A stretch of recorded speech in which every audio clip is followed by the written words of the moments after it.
Olá, amigo do Papo.com. Eu sou Sérgio Tamer e hoje tenho dois convidados muito especiais que vão dar orientações sobre o que fazer com o seu dinheiro. Eles cuidam de grandes fortunas, mas eu vou aproveitar também para falar das pessoas que têm pequenas fortunas ou que têm um pequeno investimento. Eu estou recebendo aqui no nosso programa hoje a Isabela de la Torre e o Manuel Campos, que são sócios da SWM, que é um grupo que faz gestão de fortunas financeiras, patrimônio. E hoje eles têm, administrando ali da casa, cuidando de 6 bilhões de reais aproximadamente isso. A conversa vai ser bem interessante. Fica com a gente.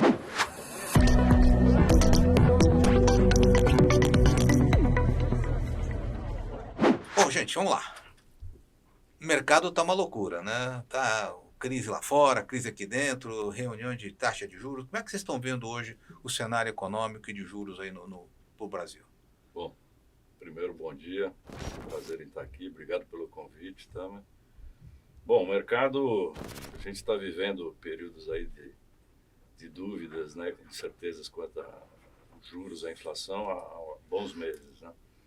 E hoje, inclusive, você tem uma decisão interna aqui, que é do Copom, exatamente uma política aí de juros, aí todo mundo com uma expectativa até então de uma redução em torno de 0,5%, que foi mudada aí ao longo desses últimos 30 dias para um patamar de 0,25%. Hoje é o consenso do mercado. E alguns pontos levam a crer que deve ser por aí mesmo essa redução. Primeiro, por conta da instabilidade dos juros externos ainda, né? Você não tem uma definição muito clara do Fed ainda. E o outro, internamente, por conta exatamente dessa mudança da LDO, né, que você tinha previsto para o ano um superávit de 0,5%, que foi reduzido a 0 agora. Então, isso trouxe uma estabilidade para o mercado e uma tensão aí que o governo pode ser não capaz de exercer essa política fiscal. A parte fiscal, que não conseguir controlar os gastos aí, que é esse ponto, né? E você tem alguns agravantes aí, claro, que ainda a gente não consegue mencionar, que é exatamente o efeito, algumas crises, principalmente agora a crise no Rio Grande do Sul, né? Esse evento catastrófico que aconteceu lá, que vai ter um impacto, sem dúvida, na produção de alimentos, né? Parece que para esse ano a colheita está praticamente já concluída, né? Mas para o ano que vem vai ser complicado, né? Mas você pega algumas produções ainda, você, claro, já colheu forte, né? 80%, 85%, mas tem uma boa parte ainda que você vai perder e ainda tem o compromisso dos anos seguintes, né? E, então isso pode, sem contar que foi um caos estrutural, né? Sim. Né? Não é só uma questão... Não deu para dimensionar ainda, né, gente? Ainda não deu. Não deu para dimensionar, nós estamos no choque ainda. Exatamente. Está tendo um caos no transporte, toda a parte de infraestrutura do Estado está totalmente liquidada, né? Quer dizer, vai ser uma operação, como diz o próprio governador, um plano Marshall para o Rio Grande do Sul, porque caso contrário você não consegue. Porque, assim, pelo que eu vi, aí que eu vi vocês, a parte fiscal não vai ser, eles vão considerar isso a parte, né? Como foi o Covid, né? Exatamente, isso que eu acho que é um ponto que pode trazer um pouco mais sem dúvida, olhando pelo lado de necessidade humano, não tenha dúvida que é a medida adequada que o governo tem que tomar, não tenha dúvida que é fazer de tudo para ajudar o Estado, mas você traz mais um nível de incerteza, né? Porque a gente está tendo instabilidade climática no mundo inteiro, né? E todas as instabilidades que tiverem, a gente tiver que usar recurso público dessa maneira, nessa monta, isso pode trazer um pouquinho mais... Eu não sei, Isa, mas a impressão que eu tenho é que tivemos a sensação de um tsunami, né? Quer dizer, se assemelha muito ao que a gente viu quando aconteceu lá em 2004 e tal. É um tsunami, aquilo ali invadiu e destruiu. E não tem, as seguradoras não vão cobrir aquilo. Quer dizer, vai ter que ter uma solução diferente. Mas vamos lá, queria a opinião de vocês sobre isso. Pegou quase 80% do Estado, né? Se você olhar ali, hoje, atualmente, o impacto que isso teve foi, de fato, muito grande. Diversas famílias desabrigadas, o impacto para a economia como um todo realmente vai ser muito forte. E aí, não só olhando o lado político, né, do que o Estado e do que o âmbito federal poderia fazer, mas a gente tem visto também muito os empresários se movendo e auxiliando, de fato, cada um no seu papel de cidadão, a fazer alguma coisa, né? Então, acho que, de fato, está mobilizando todo mundo. Mas você acha que assim, isso vai ter uma repercussão, assim, olhando do ponto de vista de investimento, né? Você está falando, olha, os juros aí tem uma discussão, porque os juros, a questão fiscal está em dúvida. Você acha que esse fator Rio Grande do Sul pode, daqui a, sei lá, um ano, mexer, alterar esse patamar de juros ou não? Acho que é limitado, eu acho que é limitado, né? Acho que do lado fiscal, como o Manuel falou, espera-se que isso possa ser considerado de uma forma apartada, mas acho que é limitado. Enquanto for somente no estado do Rio Grande do Sul, acho que o impacto, pensando aqui em inflação, em juros, ele é bem limitado, considerando o território nacional que a gente tem. Então, eu não vejo como um risco aí. Da parte de exportação, talvez, porque eles exportavam muito, né? Eles exportavam muito carne, muito soja, né? Talvez exportam, de fato, mas, mais uma vez, eu acho que é limitado, considerando aí toda a dimensão do território que a gente tem, pensando em agronegócio, centro-oeste muito forte, sul também muito forte em outros estados. Então, eu não vejo ainda é precoce para você ter uma definição exatamente do impacto, mas como a Isa falou, acho que é um impacto, assim, olhando a economia como um todo, que não traz um reflexo tão grande, né? Agora, o reflexo é social, né? O reflexo social é absurdo, quer dizer, essa preocupação, como eu te falei, do lado fiscal, de ter que abrir o cofre toda hora que vem uma necessidade, e a gente não sabe o quanto, né? Exatamente, o quanto será necessário investir e o que virá pela frente ainda, porque a gente está num período aí de instabilidade constante de tempo e tal, que não é no Brasil, né? É uma coisa mundial. Sim, a gente até porque é mundial, mas a quantidade de municípios afetados é gigantesca. 200, 300 municípios. É uma coisa de impacto, né? Muito mas você estava falando dos juros, de ter uma redução da taxa de juros. O que você está vendo, não para essa reunião de curto prazo, mas olhando aqui para daqui a um ano, na alocação de recursos das pessoas, ainda é o momento de ficar nos juros ou... acho que é unânime hoje que você vai ter ainda um decréscimo de juros mais lento, né? Seja por esses motivos internos como os externos também. Agora, eu vejo sempre, né, ao longo desses últimos, desde antes da pandemia, um momento de juros e renda fixa muito oportuno, né?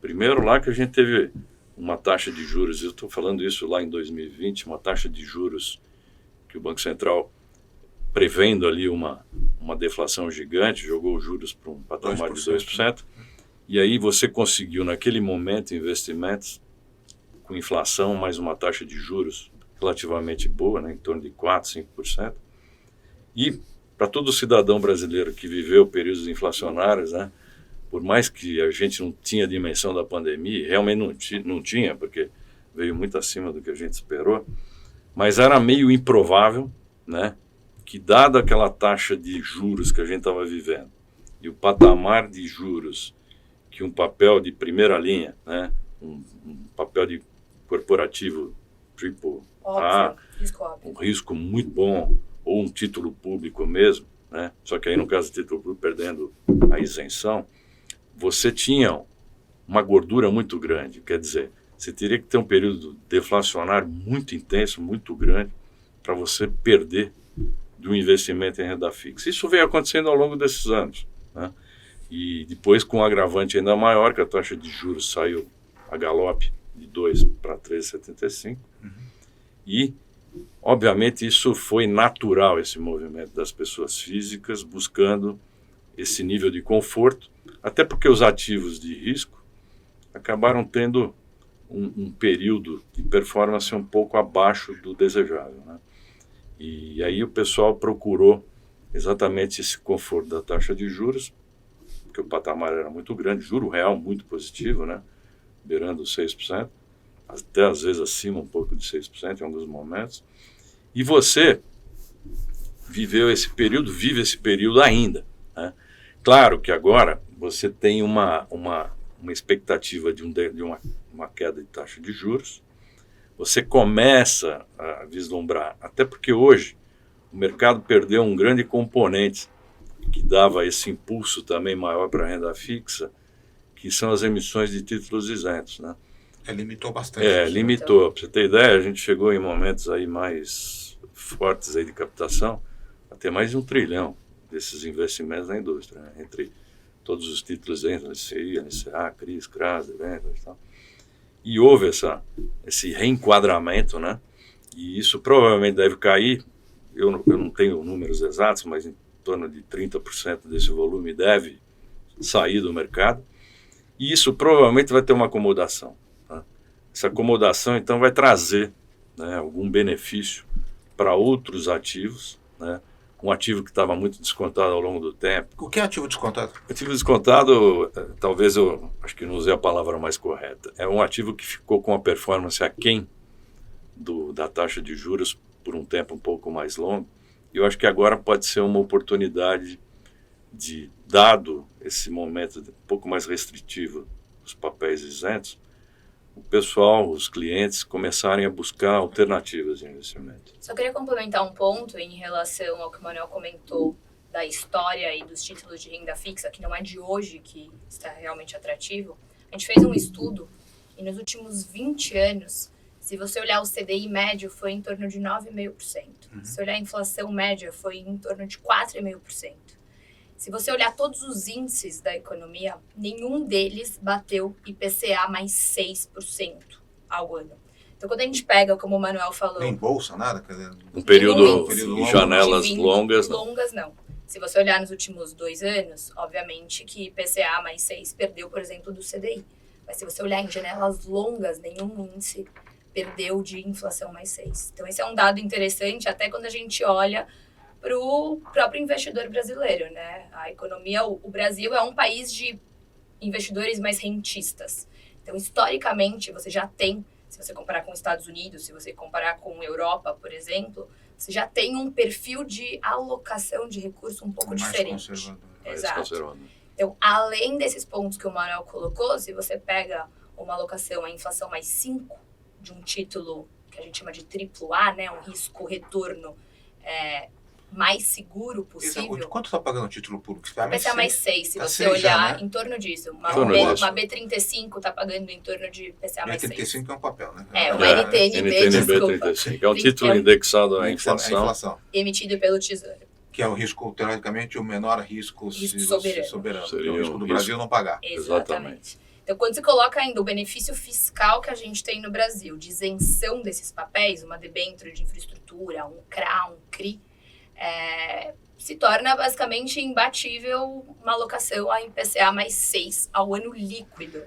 Então, de fato, se a gente olhar num portfólio a alocação dos nossos clientes, a gente tem um peso ainda muito relevante para a renda fixa. É isso que eu queria perguntar para vocês. Isso vale para o grande investidor, mas vale para o pequeno investidor. O investidor tem acesso a esse tipo de papel hoje, né? Hoje em dia, acho que o mercado evoluiu muito, né? Eu lembro lá em 2012, quando o nosso antigo banco fez a emissão de uma das primeiras debêntures incentivadas de infraestrutura no Brasil, um Project Finance.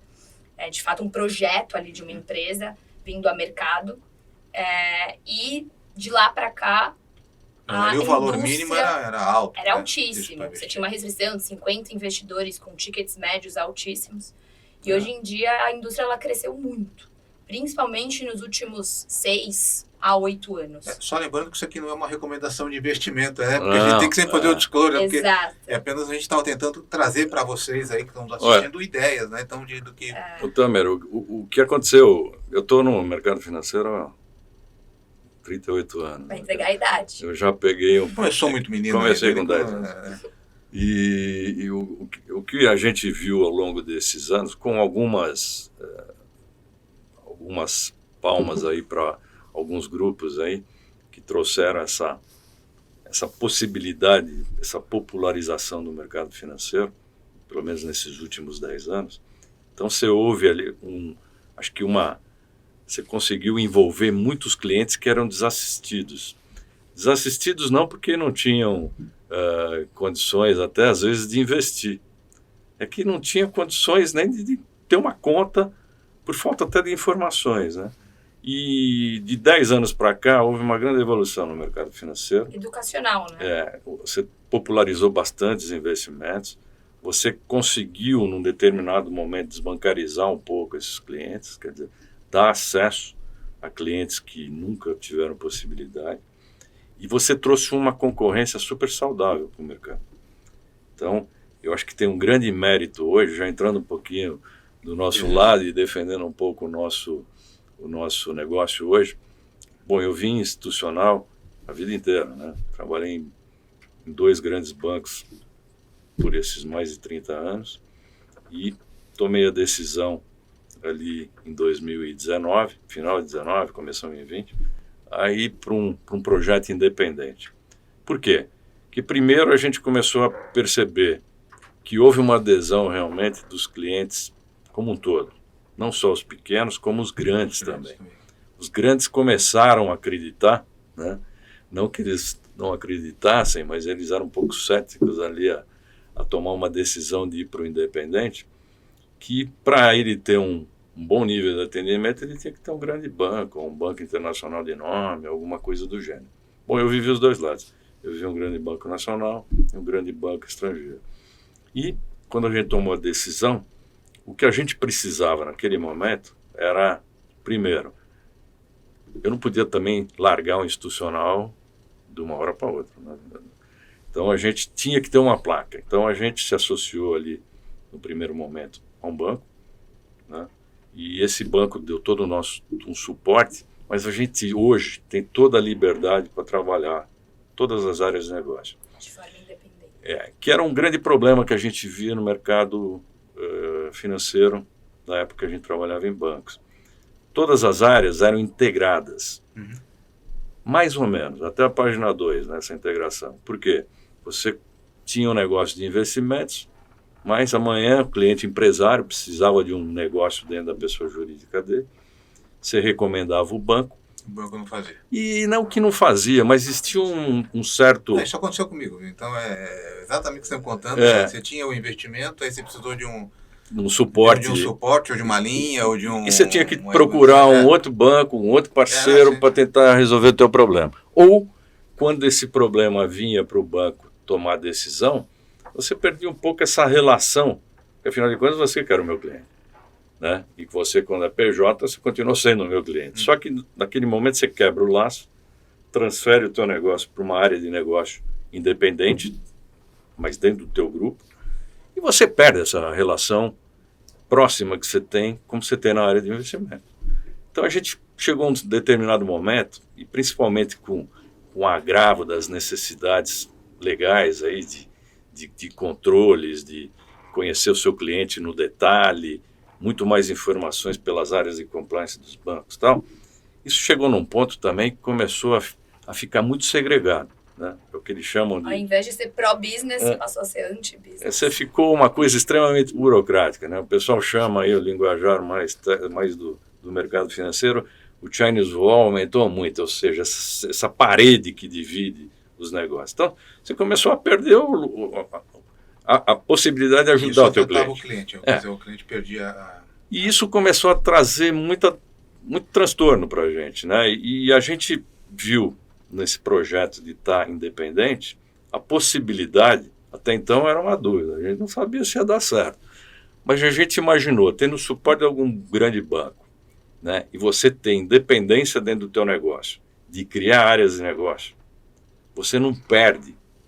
Por mais que o teu cliente se dedique mais a pessoa jurídica ou a pessoa física, você está dentro da vida dele integralmente, você atende ele. E por mais que não fosse um modelo difundido no Brasil, era extremamente difundido lá fora. Sim. Se você olhar o mercado financeiro como todo 94%. americano e europeu, você já tem muito mais de uma aceitação do Os cliente independentes. em procurar os independentes do que as instituições financeiras. O que me parece assim, hoje a gente tem, quando a gente está falando de independente, a gente está falando dos agentes autônomos, dos escritórios, né?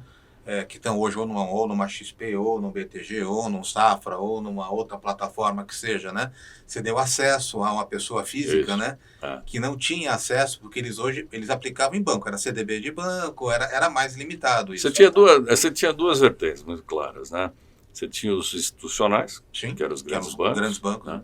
E você tinha uma outra linha de negócio que eram gestores, né? São as grandes assets mais reconhecidas e tal. Até eu brinco hoje que a gente ganhou muito espaço em relação a todos eles, tanto aos institucionais como aos gestores. Por quê?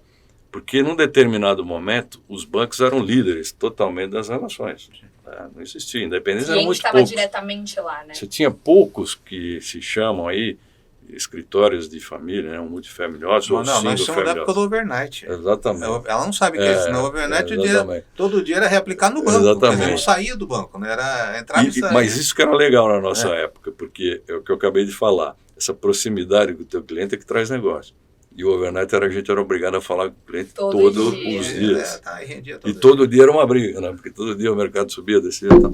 Bom, mas isso aí ficou. Mas o que aconteceu? Esse mercado ficou segmentado há muito tempo, em duas áreas, os institucionais bancos e as gestoras. E com o tempo, os independentes chegaram, através das plataformas aí, como principalmente XP e BTG, que eu reputo o primeiro como o grande precursor desse mercado, e o segundo sempre como o mais estrategista, que pegou o melhor do modelo do precursor, sofisticou, trazendo gente que nem a gente. Mas dá acesso, o importante é que eles dão acesso às pessoas. Um profissionalizou, trouxe mais gente de banco, e o que a gente sente hoje, quer dizer, isso é o sentimento meu e que alguns clientes relatam. Houve uma juniorização dentro do mercado financeiro. Acho que a senioridade hoje passou a ficar nos independentes, né? Antigamente esse movimento de senioridade saiu das gestoras, né? Porque eles eram tesoureiros e bancos que viraram gestores. E hoje, os principais das áreas de private, de gestão de fortunas, foram constituir os seus negócios independentes. Então, é um movimento muito parecido com o de gestores. A única coisa que a gente ganhou em relação ao mercado de gestores é que o gestor ele passou a ser o terceiro layer dessa cadeia. O terceiro layer, que eu digo, é a terceira camada, né? Porque antigamente era assim, era o banco e o gestor. E a pessoa física tinha contato com esses gestores, com os bancos e tal. E hoje esse gestor acabou ficando entre as plataformas de negócio, XP, BTG, Safra e tal, e os escritórios independentes. Mas eu queria fazer uma provocação para vocês aí, Lisa.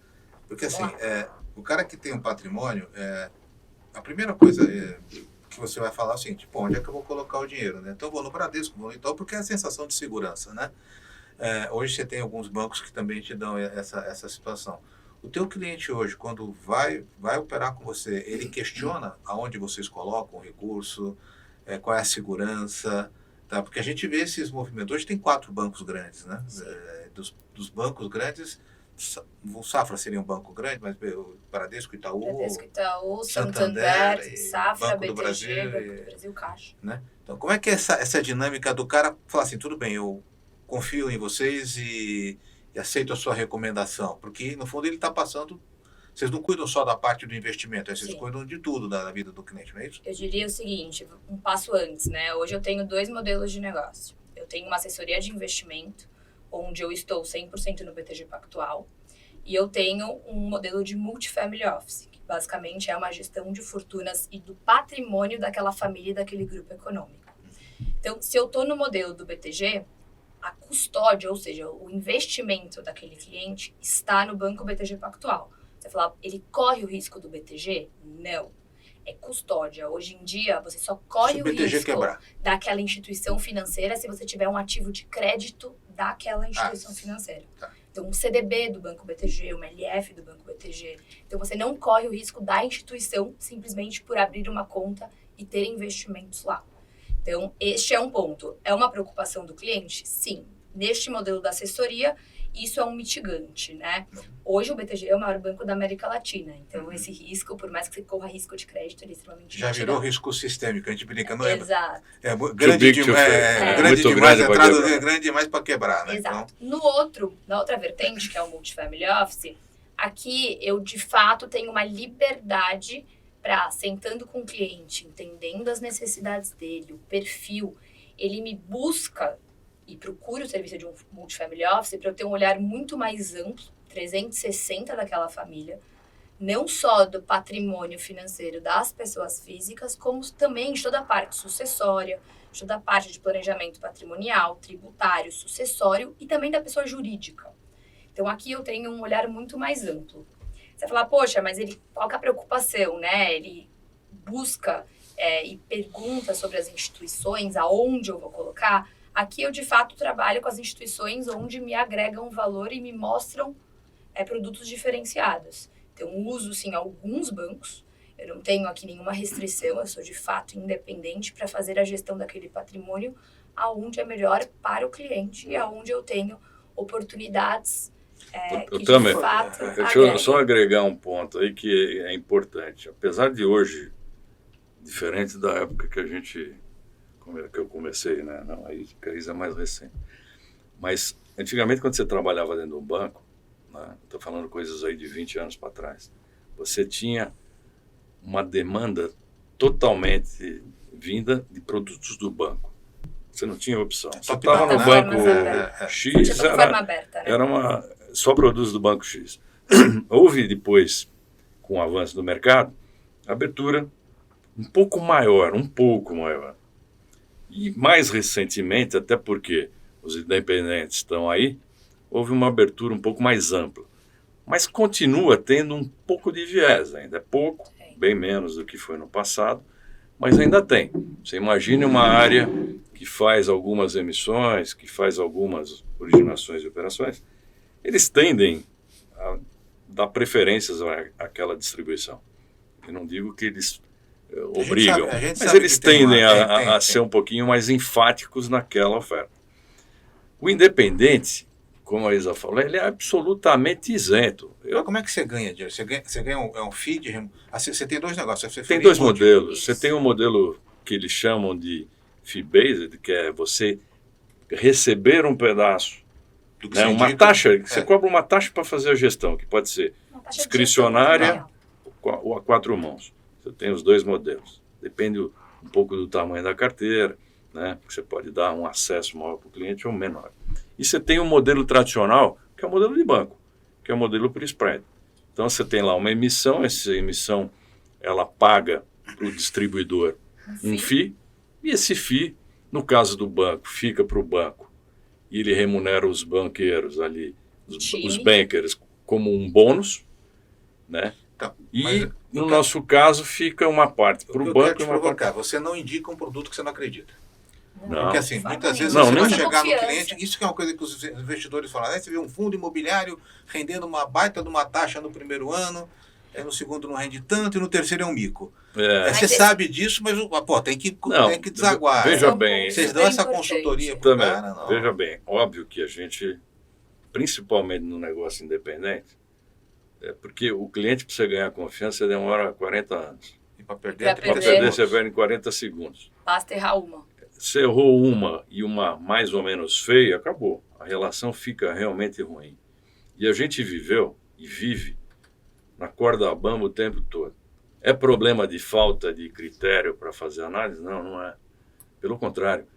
Que prazer eu teria em fazer um único movimento de negócio com o meu cliente. Eu quero perpetuar, é meu negócio, é nosso negócio. O alinhamento é muito maior na nossa visão, porque você tem que ter. Isso de fato ter a confiança e a proximidade do cliente. E aí o que você vê? O que aconteceu quando você fala, às vezes você indica o negócio e é um mico. Pode acontecer.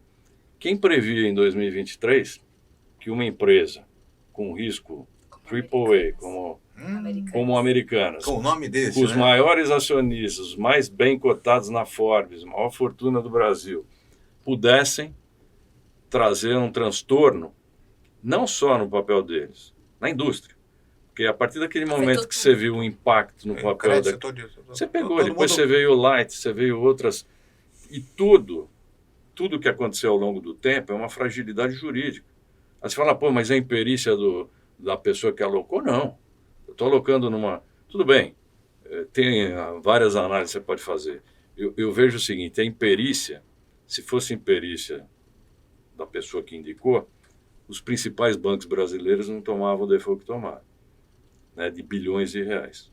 Né? No caso de Light, uma empresa que até então era uma concessionária, que não podia, em tese, entrar em RJ, que é recuperação judicial. Foi dado lá um jeito que ele entrou via hold. Então você começa a abrir portas, precedentes na parte jurídica que preocupam. Né? Então você fala, o que era normalmente inviolável, passa a ser violável. É culpa da pessoa que indica? Não, aí... Não. Nesse caso é claro, mas a gente sabe que na indústria, não podemos falar de nomes aqui, mas vinha uma recomendação de você colocar, como minha mãe com 90 anos, estava oferecendo plano lá para ela que não fazia sentido, tá? Desalinhamento. Tinha um né? desalinhamento, por quê? Porque a comissionamento era maior daquele produto do que o outro. Não é o caso que vocês trabalham. Você tem que procurar sempre o que é melhor para o cliente. Eu acho que é um pouco isso, né? E mesmo que te dê uma rentabilidade menor, né? Então, Eu acho que sim, sem dúvida, é claro que você procura o melhor. A única coisa que o mercado de capitais, né, ele trouxe uma extensão do prazo dos investimentos das pessoas. Uhum. Então, o fato, por exemplo, da sua mãe, ou o seu, estar no investimento um pouco mais longo, né? Claro, o produto dela não fazia nenhum sentido. Você não vai comprar um papel de 20 anos, mas um papel de 4, 5 anos, hoje é extremamente factível você comprar, independente da idade. Título de capitalização para uma velhinha. Aí não, aí você já entende? é Quer dizer, complicado. eu não queria falar, mas vou falar, pronto. E Ela outra, me deu um título de você vai capitalização. falar que não Filho, existe? pô. Não, aí não faz E sentido. você vai falar que não existe? Existe isso ainda na indústria. Qual que é o ponto? Eu acho que aqui a grande ideia do grupo como um todo é perpetuar o nosso negócio. Acho que também a gente tem uma pulverização de faixa etária dentro da sociedade que traz mais alinhamento nesse sentido, né? Poxa, o Manuel tem mais de 30 anos, eu tenho 12 anos de mercado financeiro, mas eu pretendo e a nossa intenção é perpetuar os nossos negócios. Se a gente eu levei esses 12 anos para estar com os clientes que eu tô, fazer uma movimentação de instituição financeira. Eles vieram conosco. Acho que tudo é uma base também de confiança, né? Se eu só olhar para retorno ou para qualquer outro tipo de influência e indicar um investimento em prol de um ganho de curto prazo, eu mato meu negócio. Então, eu acho que também o cliente que a gente atende é extremamente sofisticado e hoje, com a informação, ele tem acesso a preço e a este ativo em diversos lugares. Então, também hoje está cada vez mais difícil de você ter essa escancarização de spreads ou, enfim, de mau uso ali da sua função como assessora de investimento, como banker ou como assessor financeiro que seja, nas indicações para os clientes. Hoje você tem muita transparência no mercado. Não que na época mais antiga não tinha. As plataformas estão aí. Mas antigamente você entrava realmente numa corda bamba. Eu brinco, eu falo para os mais jovens que eu vim de um banco, e é fato isso. Quem talvez viveu a minha geração em mercado sabe, a gente evidenciava uma operação no cartão de visita. A gente punha lá, comprou uma taxa pré de tanto tempo, por 90 dias, um papel que era de 2, 3 anos, liquidez em 90 dias, vinha no cartão de visita. E a palavra valia. Hoje você tem todo vale o escrito, né? Hoje você tem todo um contrato, você tem um monte de cláusulas, você tem, e como eu disse, né? E você tem uma inconsistência jurídica, às vezes preocupa, né? Isa, eu queria abordar com você uma questão assim, o investidor, que não é o bilionário, que não é, eu sei que vocês trabalham com grandes fortunas, mas vocês também, assim, o caminho para chegar lá começa numa trajetória, né? Uma pessoa que está na tua faixa de idade, que está na carreira, você falou que você está 12 anos trabalhando, ainda é pouco, né? Nós estamos com 40 aqui já, né? Estamos na outra parte da cor. Como é que vocês orientam essa pessoa a estruturar o patrimônio dela? Ela tem que se endividar, comprar uma casa, ela tem que investir, o que ela tem que fazer para construir um patrimônio? Tudo começa com um planejamento, né? Acho que, primeiro de tudo, é entender o momento daquela pessoa, idade, ambições, custos, né? Despesas. Estou falando de vocês, você é meu case aqui. Receita, de fato, quanto você consegue acumular para você começar a ter um planejamento ali de investimento de fato, né? E aí, acho que tudo se começa, olhando um investidor menor, com uma reserva de emergência. Acho que você tem que ter aqui uma garantia para qualquer tipo de necessidade de curto prazo. E o restante do seu patrimônio, você pensa de fato como uma alocação de portfólio, considerando os seus objetivos, o seu apetite ao risco. Você vai montar aqui uma carteira diversificada. A gente brinca que nunca deve se colocar todos os ovos na mesma cesta, e aí contar com assessoria ou com alguém de confiança para te ajudar, se você não tiver conhecimento, obviamente, a montar esse portfólio buscando seus objetivos de médio e longo prazo. Eu vou te provocar de novo. Aí o cara compra o seu carro, né? De 600 mil reais, porque ele toma o financiamento, né? Faz o seguro do carro e esquece de fazer o seguro saúde, ou não faz o seguro da casa, né? Do patrimônio. Vocês orientam isso, porque às vezes eu acho que é muito da ganância, muito aquela coisa de ter, né? E é um erro, não sei. A nossa provocando relação com vocês o aqui. cliente, nosso nível de relação com o cliente ele é realmente muito intenso. Então, normalmente a gente sim participa dessas decisões, desde a compra de um carro que ele vai precisar sacar uma liquidez para fazer o pagamento, até mesmo um financiamento imobiliário, até mesmo num grau ali muito mais avante, né, a venda de uma empresa. Então, a gente de fato participa disso. Num nível muito micro, eu te falaria que não, porque aí já seria um serviço de concierge, que é o dia a dia mesmo de folha de pagamento ali, de fluxo de caixa de curtíssimo prazo. Mas olhando aqui uma amplitude maior, de longo prazo, sim, a gente participa dessa decisão e tenta auxiliar. É o melhor instrumento. Muitas vezes não faz sentido você sacar uma liquidez para fazer um investimento. Isso que eu ia então, falar. esse é um pouco o nosso papel, né? Vocês orientam. Isso que eu ia falar. Às vezes o cliente ele tem liquidez, né? Está comprometida por um determinado prazo, né? E às vezes não é conveniente ele tirar um papel que está com rendimento bom, né? Que se ele trouxer o valor presente... Para comprar o seu carro de 800 mil reais. Ele vai acabar tendo um deságio ali no papel que não vale a pena. Então, às vezes, se justifica tomar uma linha, fazer um home equity, por exemplo, que é uma compra do imóvel com uma garantia de um bem, ou um próprio financiamento imobiliário, ou alguma coisa do gênero, sem usar essa liquidez. Agora é conta, né? Não tem negócio... Ninguém vai orientar uma pessoa a tomar crédito tendo investimento. Quer dizer, você tem que ter uma conta que faça sentido. E do outro lado, aí você tem outro cara que já está estabelecido, que tem uma empresa, né? Tem muitos que nem não são conhecidos, né? São bilionários, né? E que não sabe o que fazer com a empresa dele. Tá? Ele tem 3 filhos, tem uma esposa, né? Tem uma empresa, não tem sucessor. Acho que esse deve ser um padrão que vocês devem enfrentar tem bastante, né? E aí, como é que a gente resolve isso é uma coisa solução, interessante, inclusive, que hoje a gente participa muito mais deste lado da vida do empresário, né? Quando a gente está em banco, como o Manuel comentou lá no começo, a gente acaba olhando muito mais uma única vertente. Quando precisa assessorar esse lado corporativo, muitas vezes a gente perdia esse relacionamento. Hoje não. Hoje, dentro da estrutura, a gente consegue auxiliar ele, seja, no exemplo que você deu, um empresário que não tem uma linha de sucessão dentro de uma empresa familiar, quer crescer, está pensando aqui num processo sucessório, quer profissionalizar a empresa. Então, a gente tem um time de corporate hoje que faz toda a procura, junto com boutiques de M&A, achar um sócio investidor, seja estratégico ou seja um fundo de investimento. Então, hoje a gente consegue, de fato, estar na vida dele de A a Z. E o que você falou é muito oportuno, porque a gente tem uma vertente muito grande. Só para dar uma ideia, a SWM hoje ela está em 6 grandes capitais. São Paulo, BH, Teresina, Recife, Fortaleza e Belém. E a gente tem, isso que você falou, acontece muito. Em São Paulo é menos visível, né? É porque é muito grande, né? Mas quando você vai para a região Nordeste e Norte, você percebe que o grande boom da liquidez, né?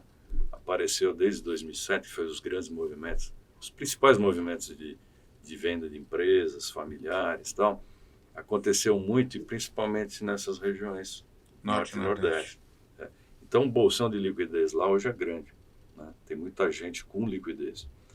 Então, mas ainda tem muita empresa familiar, muita empresa em crescimento, e tem um viés aí cultural que eu reputo, principalmente para o pessoal do Nordeste. Eles são mega empreendedores. Sim, né? Mega empreendedores. Aí você fala, eu estou sempre falando em grandes números, né? Não, você pegar pulverizado em relação a São Paulo, não faz sentido. Mas o que eu quero dizer, proporcionalmente, você pega aqui, quando você fala com o investidor da região Sudeste, ele é muito mais, investidor do que empresário, né? Ele tem um viés muito mais para investimento, conhece, acompanha e tal. O pessoal do Nordeste e do Norte, eles são muito empreendedores. Então, você imagina, a pessoa acaba de vender um negócio, porque eles sempre foram ricos na PJ e relativamente Pouco líquidos. pouco líquidos líquidos na pessoa pessoa física. Isso era muito comum. Então, você ia visitar, você sempre acabava trazendo dinheiro da empresa. Você nunca trazia dinheiro da pessoa física, porque ele reinveste na empresa. Né? Muito como o agro também. E é muito comum isso. Tem um monte de coisa aí envolvida, né? Tem um pouco também, porque eles são famílias grandes, então tem muito sobrinho, muito filho, tal. E às vezes, quando você desinveste, você acaba perdendo o punch para depois colocar o dinheiro numa necessidade na empresa. Então, por tradição, eles mantêm o caixa robusto. Então, sempre foi assim. Aí venderam a empresa. Aí o que você imagina? Pô, Empreende de novo. É impressionante. Só se fala em projeto. Né? Essa é uma característica do Nordeste ou Sul também? É mais porque vocês não estão tanto no Sul? Isso? Não, a gente está mais no Sudeste, né? Mas no Sul, todo mundo tem o lado empreendedor, não tenho dúvida. O que eu estou chamando que chama muita atenção, a gente tem muita operação em Recife, em Fortaleza, Teresina mesmo, e você vê que é um viés muito forte de reinvestir em negócios, né? Em economia real. E é legal isso. E na questão do planejamento sucessório, vocês têm, quer dizer, quais são as principais dores? A gente já está... Acho que pensando aqui do lado, de fato, da sucessão empresarial, ver se tem uma linha de frente dentro da própria empresa familiar. Dentro desse âmbito, a gente está falando de boutique de M&A que assessoram, até mesmo pensando numa abertura de capital lá do IPO. E pensando na parte patrimonial, acho que a gente teve nos últimos meses muitas mudanças de legislação locais que afetaram os planejamentos patrimoniais das famílias, que já tinham um planejamento, né? Você teve mudança de tributação de fundo exclusivo, mudança da tributação das offshores, que foi uma forma também do governo, que já vinha sendo discutida há muitos e muitos anos, qualquer eventual tributação nesses veículos, mas que impactaram todo esse planejamento patrimonial de grandes fortunas, principalmente, que eram as famílias que tinham esses veículos, né? E exigiu-se uma revisitação e uma mudança ali, uma adaptação a novos veículos. Então, isso foi aí um ponto bem importante. Só para a gente concluir aqui, a parte de investimento em offshore, você citou, como é que está hoje os investimentos no exterior? O brasileiro tem procurado isso? As empresas têm procurado isso? Tem, com certeza. Olha, uma boa gestão de portfólio, né? Existe ainda um certo distância em relação aos pares globais aí, de investimentos fora, né? O pessoal no Brasil ainda, você ainda encontra grandes famílias com posições muito pequenas ou às vezes nem tem posição internacional. Então, o que você está vendo hoje é um movimento hoje, principalmente de algumas plataformas, alguns bancos que estão começando a dar mais acesso. Facilitando acesso. E eu acho que é uma questão de tempo para essa cultura. Não, até porque, mano, hoje se aplica nos Estados Unidos a 5%, né, papel AAA e com variação cambial. Em dólar, né? Então você tem uma taxa hoje que é extremamente atrativa, né? Mas, a longo prazo isso. Mas não é uma coisa trivial, viu, Tamara? Apesar da gente lidar com grandes famílias, né, e com famílias médias também, você vê ainda que tem um certo tabu, né? Se faz muito aquela conta ainda real dólar, né? Quer dizer, não existe aquela...